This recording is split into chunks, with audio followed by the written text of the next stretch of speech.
andi fitna ci réew mi mu ngi jóge ci justice te du weesu juróom wala fukki magistrat ñi jàpp ni yokkute bu am ci budget performance ndax nañ seen bopp budget dafa musa di yokku ay ñooñu Ousmane Sonko yi jàpp leen ci ñu bëri def leen mandat de dépôt andi fitna ci réew mi mu ngi jóge ci justice te du weesu musoo fi gis benn doomu ministre bu dagg bi ñëw si stade bi di supporter benn mbër waaye am leen fulla am leen fayda te suñu xaalis la ñuy utiliser noonu suñu xaalis la ñuy dundee taluñ ñu ñun taluñ ñu suñuy programme taluñ ñu làmb taluñ ñu soirée ñun ñu bëgg a topp ay làmb ak ay soirée ki concert loolu dafa jor réew boo amee benn 50 000 dem yàq ko foofu suba lay jox say waajur suñ demee ba suñu nappkat yi ñoom ñooy jël gaal gi di dem Espagne te daan dem campagne di ñëw ay 8 millions 10 millions yabooy sax mënatuñ ko jàpp ndax tubaab yi namu nañ géej gi ñun kañ lañ gëj a lekk jën bu mag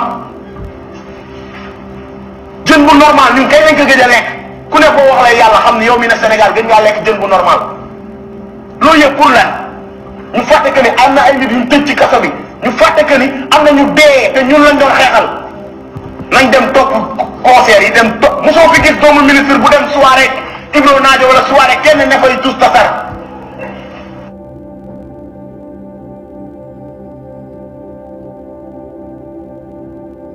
mosoo fi gis benn doomu ministre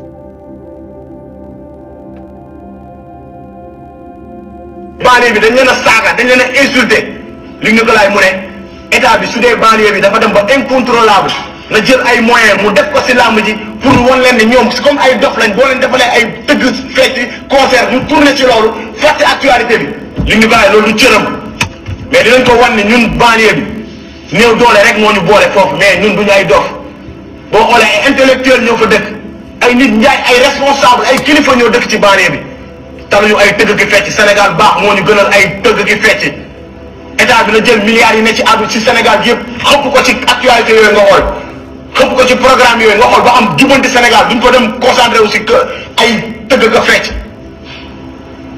bu leen kenn def ay dof jël ay xaalis dugal ko ci ay làmb dugal ko ci ay concert dugal ko ci leneen ak leneen xool leen programme yi fii ba décembre ku si nekk na dafa boppam analyse fii ba décembre ay programme week-end sur week-end pour ñu fàtte état de santé Ousmane Sonko ñu fàtte que ni Ousmane Sonko candidat la Ousmane Sonko lu bëri def na ko si bopp yi li si des c'est à nous li si des ñun ñoo koy defal suñu bopp bàyyi man maa ngi nii si làmb ji laa nekk taxaw xeex dëgg moo tax xoolal combat sax waxatuñ ko mais man je m'en fous parce que xeexuma intérêt personnel man kese ma am amulu ma njëriñ j'ai des milliers d'amis yoo xam ni kenn amul kenn xëyul kenn gontul lu ma am ñoom laa koy bokkal kon man ñu bañ ma tëgal ma toog comme ñoom moo ma ko gënal foofu ñu may jox man kese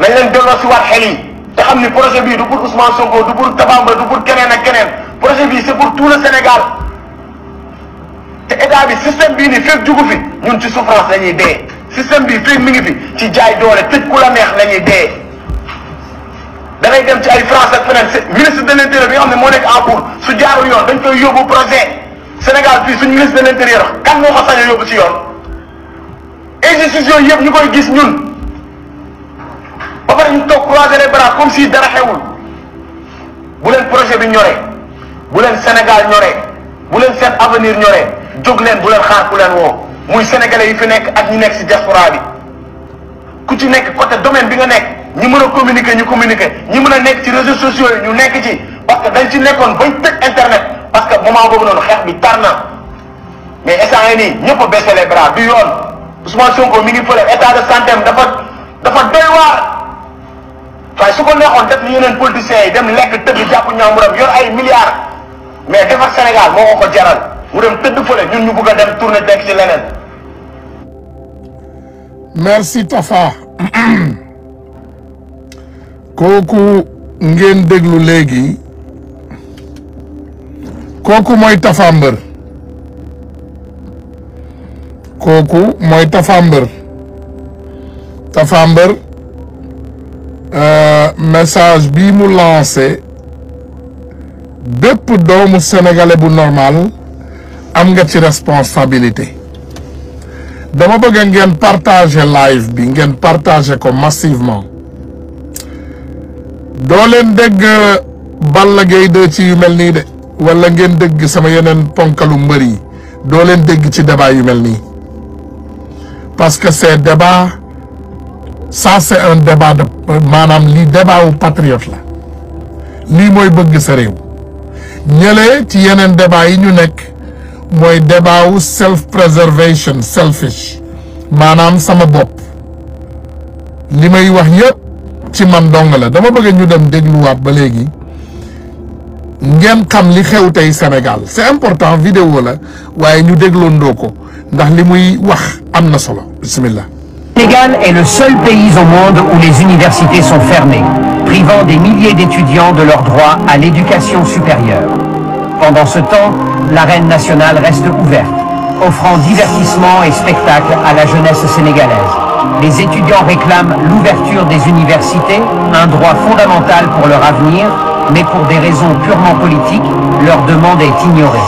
Pendant que certains envoient de leurs propres enfants dans les plus grandes universités du monde, l'avenir des étudiants défavorisés est sacrifié.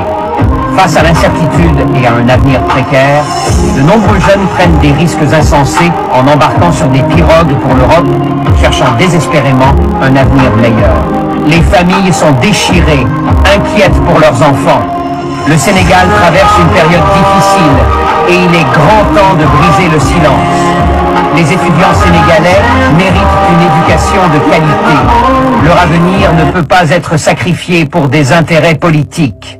Il est temps de se mobiliser pour l'éducation au Sénégal. Partagez cette vidéo pour sensibiliser et demander des solutions pour les étudiants. L'éducation. ay milliards yuy nax saay si lu dul yoon géej gi nga jaay suuf si nga jaay liggéeykat bi dóor waar tey dund ay jafe-jafe yu doy waar nga ni tabax ngay stade waaye mënoon naa nekk la ay milliards yuy nax saay si lu dul yoon géej gi nga jaay suuf si nga jaay liggéeykat bi dóor waar tey dund ay jafe-jafe yu doy waar nga ni tabax ngay stade waaye mënoon naa nekk ci réew moo xam ni charrette doonu fa ambulance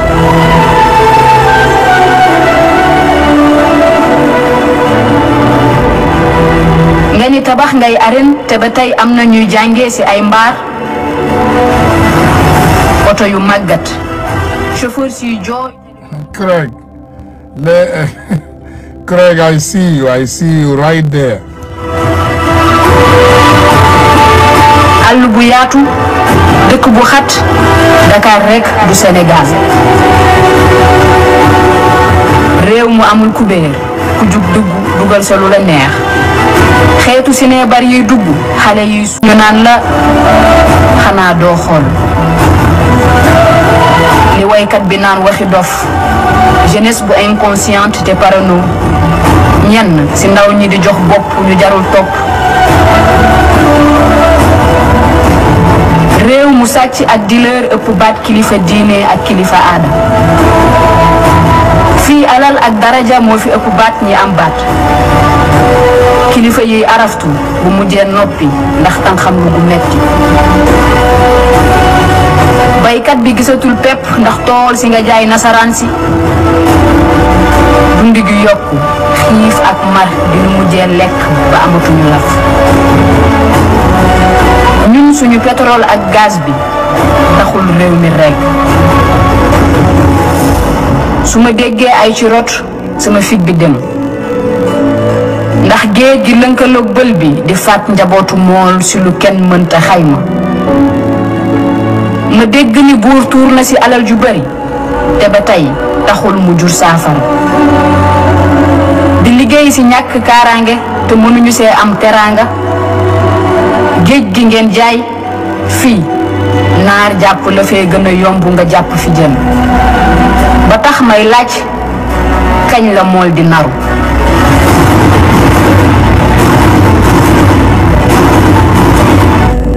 système sanitaire bu paralysé tawat ba gën a tawat ñi tawat ragal dem kër docteur ndax amatul assurance bërëbu fajukaay yu amul jumtukaay ñi lay saytu di làmbaatu te ñëpp xam nañ ni fourchette du tànk ñeex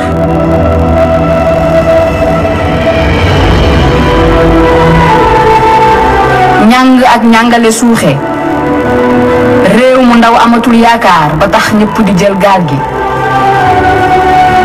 borom lijaasa yi ci marché yi jeune diplômé di chômé ku ci pare jàng yaa ngi jaay te du tee ñu lay dàq di nangu sa njaay ndongo daara baa ngi jooy ngir tumuranke télévision yi di parparloo ñoom joxeetuñu xibaar yu wér tey wër-wërloo ay journaliste yu faux te duñ àtte mu ku dëgg ñenn ci artistes yi ni pat su réew mi tàkk ñu ni tekk ngir sàmm seeni baat ak seeni pàcc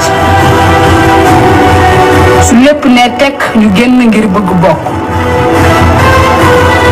justice bu corrompu yoon bu dëng ci ñu waroon doxal yoon ba fuye say droit yóbbu la nungu siin su lu dul yoon ndaw yu fippu ci li leen soxal di xeex seeni àq ki yelleef ba mujjee kaso kaso yi nga sol ba mu fees te ñu ñàkk def gën fa fés mu mel ni amuñu pexe tëj rekk a fi sës dundin bi jafe fa feebar yi bari fa détenu yi du yuuxu kuy wàllu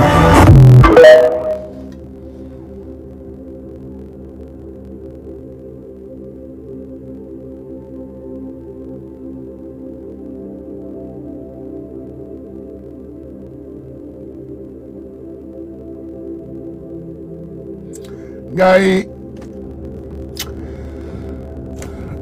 je pense que fépp fu ñu waxee rek fu ñu nattee day dépasser li ñu bëgg a wax loolu moo waral tey ngeen gis may indi ni compilation vidéo yi di ko teg déglu leen encore ba léegi pare plus de 100 personnes yi ñàkk seen bakkan encore une fois ci 275 personnes sax nañu wax ñoom ñoo dee ci géej gi drame boo xamante ni épargné wul am na benn famille sax mu gën a laal boo xamante ni 7 membres du même famille ñoom ñoo das ci géej gi quartier boo xamante ni wala commune yoo xamante ni pratiquement amatul ay ndaw loolu moo xew fële ca Bargny li ko waral nag di immigration clandestine waxtaan nañ si waxtaanaat si mais mel ne dafay gën di ñëw di gën a nekk ci actualité. waaw une autre catastrophe léegi nga posé wu la question il faudrait combien de morts pour que suñu état bi doog a jox lii di xew ni importance il faut combien de morts puisque catastrophe bu nekk wax nañu ko fi bu yàggul dara am na des jeunes yu doon waxuma nag ñi nga xamante ni ñu ngi naan yegg nañu yenn départ yi yenn voyage yi nga xamante ne ni dañ koy filmer di ko jàllale TikTok nit ñi di ko partagé ngay gis ay xale yu ndaw ndaw di dugg ci ay gaal ay jigéen lu ne nga gis ko donc te taxul à aucun moment ñu ne état wu Sénégal kat ak lii di xew ni jël na de nouvelles dispositions pour au moins freiner lii nga xamante ne nii mu ngi dem mais bu nekkee ne comment dire Parmada ñun Sénégal 750 kilomètres de côte la ñu am bu nekkee ñoom wax dëgg yàlla pendant 12 ans def nañu lu ne woote nañ fi yoonu yokkute woote fi PSE woote fi xëyu ndaw ñi woote fi jokkoog ndaw ñi lu ne ñu def ko te terewul dëkk bi di gën a dëgër ñu jóge ci dëkk bi dafa mag yi ñëw ci dette nationale tey jii nii kenn xamatul quelque part difficulté yi nu mu toll ci askan bi donc pendant 12 ans mënuñoo régler lu mën a tax ndaw ñi toog ci dëkk bi mais au moins sax nañu débrouiller yow de sorte que sunu 750 kilomètres de côte yi mais ñu sauvegarder ko de sorte que bateau gaal dootu fi jaar ci demati. xanaa loolu c'est le minimum. oui sauvegarder les vies des Sénégalais. tey jii nii dama naan 750 kilomètres de côte mais am na boor yoo xamante ne nii du jar sax surveillance parce que ak littoral bi nu mu demee foofu da lay leer ne pirogue mënu faa jaar.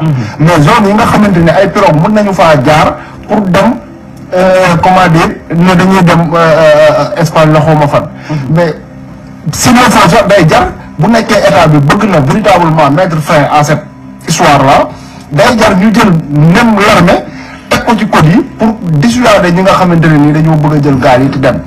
mais bu nekkee ne dañ naan ay 50 personnes dem nañu 30 dee nañu 20 décédé nañu tey jii nii ñu ñëw naan 200 décédé nañu mais le pays di def comme si de rien n'était man indifférence su sénégalais yooyu par rapport à ces drames là. man moo ma commencé inquiéter Pape Matar. comme si ñi ñuy wax ne ñoo dee ay xar lañu wala ay bëy. mais même quantité bëy sax bu toll noonu su décédé. mais dëkk ba mu décédé nit ñi dañ ciy bàyyi xel. waxatuma la ay nit. des jeunes yoo xamante nii pour man ça doit ñoom ñoo war a nekk le véritable avenir de ce pays là.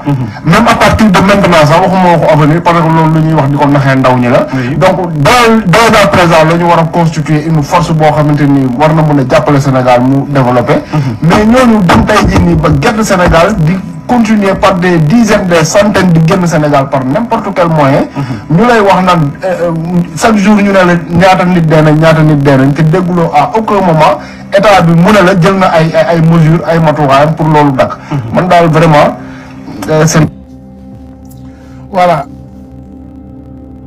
So because I happen to see some of our friends here who are English speaking, I'm gonna say exactly the two major things that we are talking about here today, and then I'm gonna do the same in French. Comme gars yi wax nañ ko ci wolof man dinaa ko tënk ci français ak anglais après ñu amal tuuti waxtaan.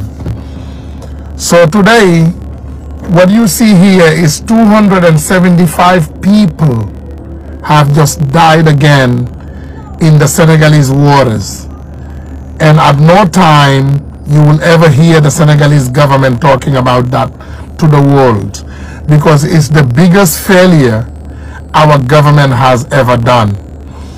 If you want to be exact, there have been more than 3,000 people dead in the Senegalese waters in this year alone.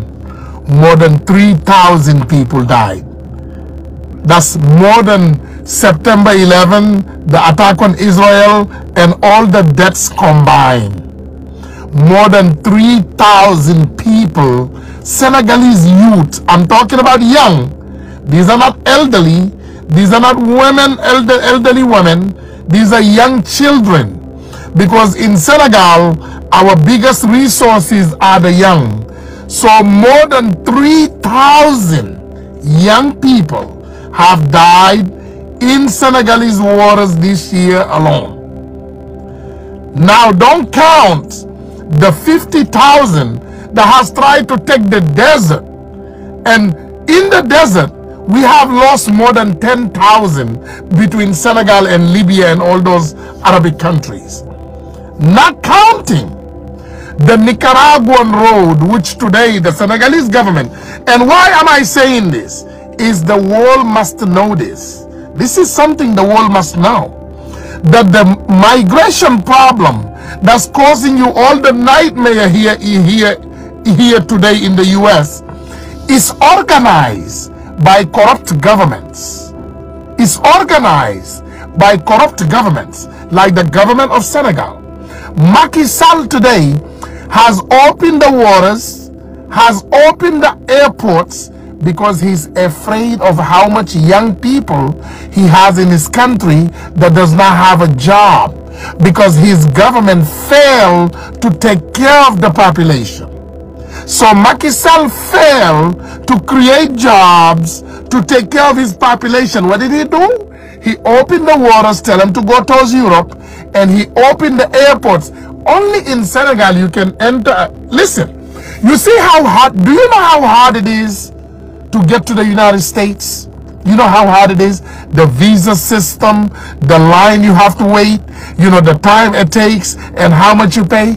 Nowadays in Senegal, getting to the US is easier than going to Burger King. You know how going to Burger King from your house, wherever you are, going to Burger King, coming to the US is easier than that.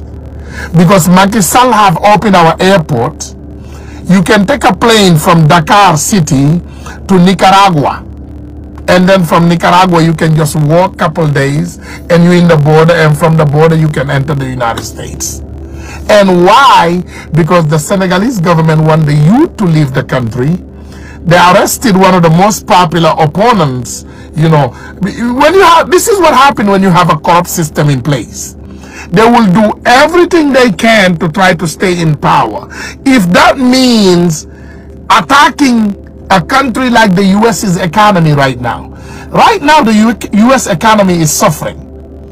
And one of the major players in the world for that economy is the country of Senegal. If you want to come to Nicaragua today, even the borders in Mali is secure, the borders in Guinea is secure. You have to take a plane from Dakar, Senegal, and nobody going to stop you. You can go to the airport of Dakar and take a plane straight to Nicaragua. This is what the Senegalese president have done. Just so he can stay in power. And in the process, he is attacking political parties like Pastef, which is straightforward, honest, hardworking people, which is a young president who has a vision to come into power and hire the youth and put them to work. But because Macky Sall and friends decided that they want to steal all of our natural resources, they want to make sure that they can kill all the Senegalese youth in the process. The ones that go through the desert will die, 90% of them dies. The ones that go through the waters, 50 to 60% of them dies. 3,000 is a generous number. But today or yesterday alone, 275. So we have 52 weeks in a year. There has not been a week in Senegal where 100 people didn't die. So you do your math. This is exactly what's going on today in Senegal, and that's what I decided to give you guys in English. Now I'm going to go on the French version. Now, maintenant, nos amis de la sous-région voudront savoir ce qui était dit en Wolof. Aujourd'hui encore, les nouvelles se sont levées au Sénégal qu'on a perdu approximately, je dis, en estimant 275 personnes sont mortes dans nos mers. Je vous dis qu'au Sénégal, on a perdu cette année, ça c'est être généreux, au moins 3000 personnes dans les eaux. Ça c'est plus que l'attaque du 11 septembre et l'attaque d'Israël combined.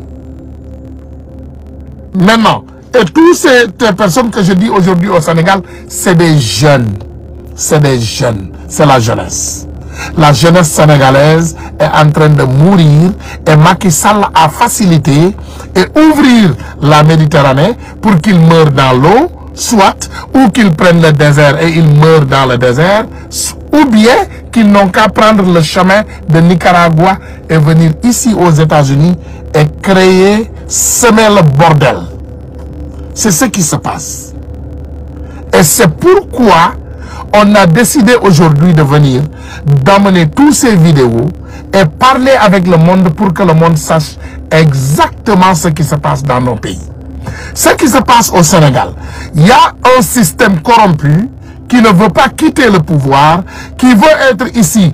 Ils ont déjà failli leur mission. Pendant 12 ans de règne, ils ne peuvent pas créer des emplois pour la jeunesse sénégalaise. Et comme Macky Sall, comme il le veut, il ne veut pas que cette jeunesse révolte devant lui. Il a fermé nos universités. Il a ouvert nos arènes nationales de jeu pour que les jeunes aillent regarder la lutte si c'est ce qui les intéresse. Et il a ouvert la Méditerranée et il a ouvert les aéroports. Tu peux prendre un avion au Sénégal aujourd'hui, venant de la Guinée, du Mali. Le Mali a sécurisé son aéroport. Tu ne peux pas le faire à partir du Mali. Tu ne peux pas le faire à partir de la Guinée, mais tu peux le faire à partir de Dakar.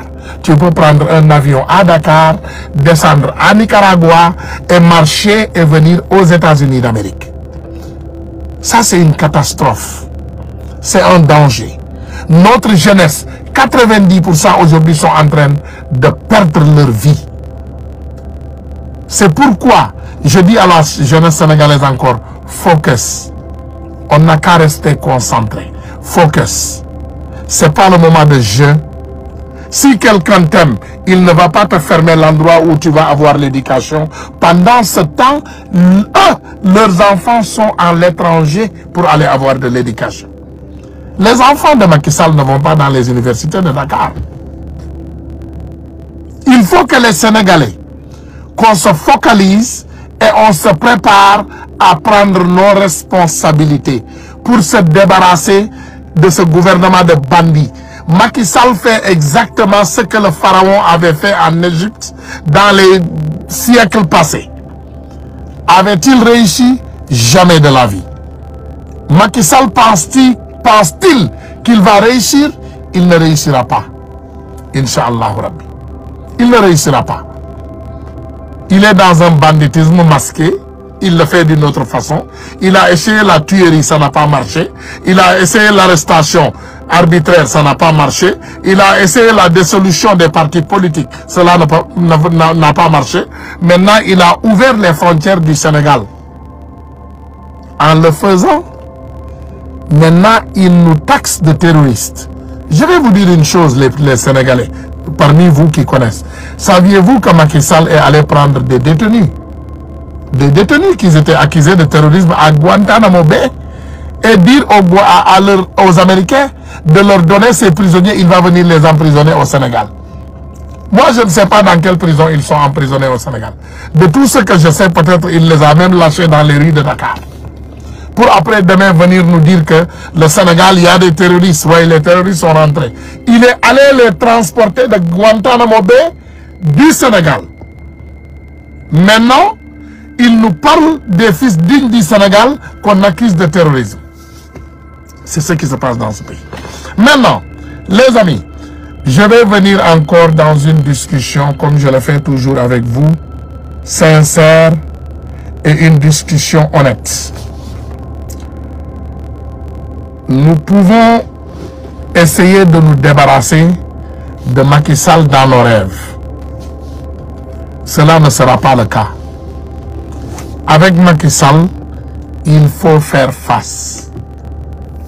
Macky Sall, bëgg nañu ci suñu biir xel yi ñu tàggatoo ak moom ci suñu ay gént maanaam ñu gént ne Macky Sall dem na rek ñu yeewu suba teel ci gént yi fekk Macky Sall dem na mais loolu du am.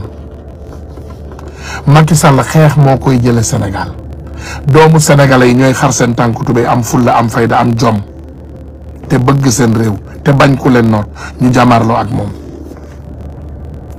li suñu frère mbëri wax nii dégg ngeen ko bu baax a baax a baax a baax a baax. Vous pensez que Macky Sall a ouvert les arènes nationales en moment de grandes vacances? Sénégal amul woon grandes vacances maanaam vacances boo xam ne ñetti weer la kenn du jàngi ban arène la ubbi woon ubbiwul benn. C'est la campagne électorale de 2024 qui fait peur à Macky Sall parce que c'est celle qui va décider entre le système et l'anti-système. C'est celle qui va décider the fate of Sénégal, madame, notre honneur pendant les 50 ans qui viennent. C'est elle, cette élection bii di ñëw nii ci Sénégal mooy décider man de Ousmane Tounkara ci sama ngiiru bakkan gii ma dese am naa juróom fukk ak benn ci ay at incha allah ren léegi janvier bii ma am loolu juróom fukk ak benn. lii mooy décider ndegem sax ñun dinañu fekkee fu Sénégal di changer donc ñun ñëpp dañ ci am responsabilité. Carte d'identité yi nag nee nañu c'est disponible partout dans les préfectures et les sous-préfectures du Sénégal dem leen massivement jëli seeni ay carte d'identité. daw bi di jéem a génn réew mi du idée dama leen koy wax en tant que quelqu'un qui connaît un peu dans le développement du monde. Le changement du monde tey bu sol bi Afrique la jubal ñi am ay milliards yëpp xam nañu ne Afrique mooy futur bi maanaam Afrique mooy waaj a développé. Afrique la alal bi nekk guddi bii mu ne du Amérique du Asie du Europe du Australie Afrique la ñëpp di jubal guddi yi ñu toll. doomu africain yaa ngi génn Afrique chinois yaa ngi dem Afrique tubaab yaa ngi dem Afrique lan ngeen bëgg. 10 ans tey ci kanam boo leen continuer génn à ce nombre boo ñëwee Sénégal bu yeboo ñu tuddee ko Shanghai wala Beijing wala ñu tuddee ko Rassa wala ñu tuddee ko Australie wala ñu tuddee ko France. tubaab yi génn ñu de bato yooyu kañ ngeen mës a gis ay nit yu génn Sénégal ngeen gis ci ay bato nit yooyu di dee kañ ngeen ci gis chinois wala beneen xeet. C'est seuls les Sénégalais qui meurent. Mais eux, ils veulent le Sénégal sans les Sénégalais. Macky Sall nous avait dit de la nouvel ordre mondial. Macky Sall waxoon na fi nouvel ordre mondial mooy maanaam ñoom ñu wàññi population adduna bi.